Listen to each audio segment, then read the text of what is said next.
Isekai, the good, the bad, and the downright amazingly awful trash we consume seasonally. In this video, I'm going to discuss why people actually watch this genre of anime, and if they, totally not me, are justified. So let's start at the beginning, long before we even understood the term Isekai.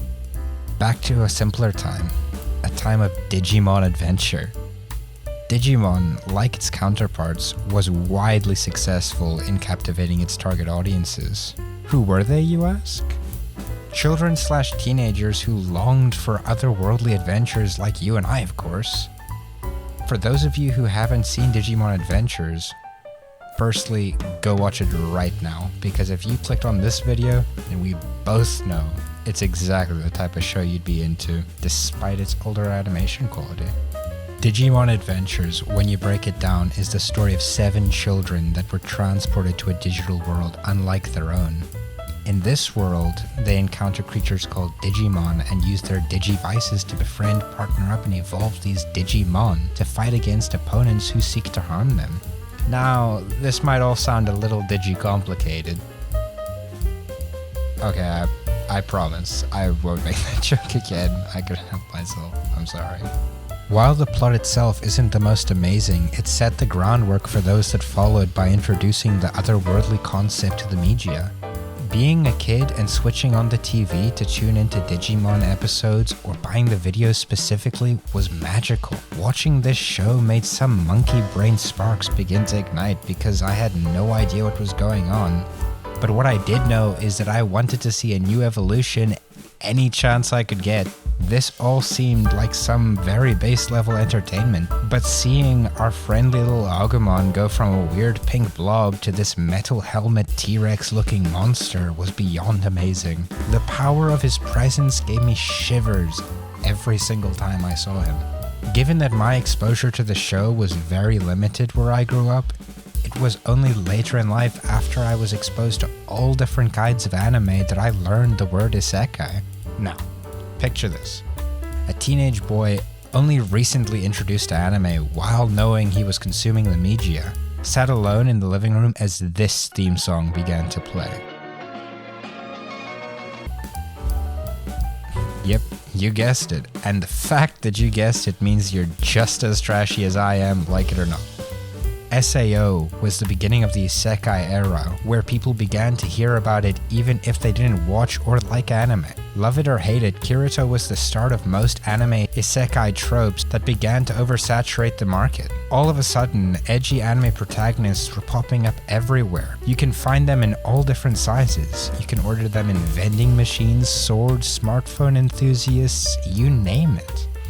If it exists or not, there is sure to be at least a light novel waiting on their anime production out there, ready to spew out the same garbage the last 200 shows did. Despite all this, we endure. We even enjoy it.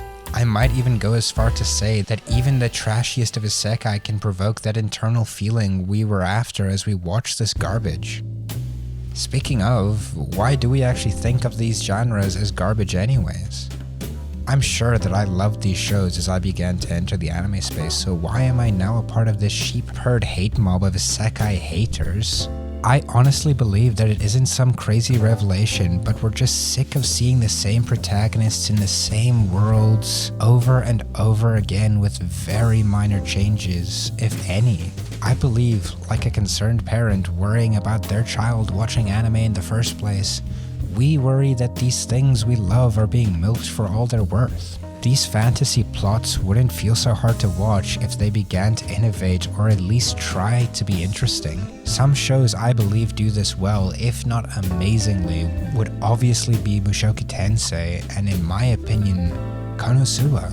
Jobless Reincarnation will get its own designated video because, oh my goodness. Konosuba, however, can be argued to be both amazing and mediocre depending on what you find entertaining. While it does some things different from the horde of isekai copies, it does fall into many tropes that others do as well. But here's the thing, Konosuba does it on purpose. The show is very deliberate with everything it does. It knows that you've watched many shows just like it. So what does it do differently? Konosuba takes tropes that we've come to hate and spins them on their head. For example, the righteous paladin. While Darkness is basically indestructible with what she goes through, she's also incredibly masochistic. In fact, she gets hit purposely and revels in the idea of going through horrible things. Darkness is essentially an overexcitable Nat 1 role personified. She is far from the only example though. How about adventure guilds? That tired old phrase where every person goes to fill up their coin purse as they look for glory and recognition. Every time the protagonist Kazuma and his party try to resolve issues and save the day, they often cause unimaginable damage to their surroundings.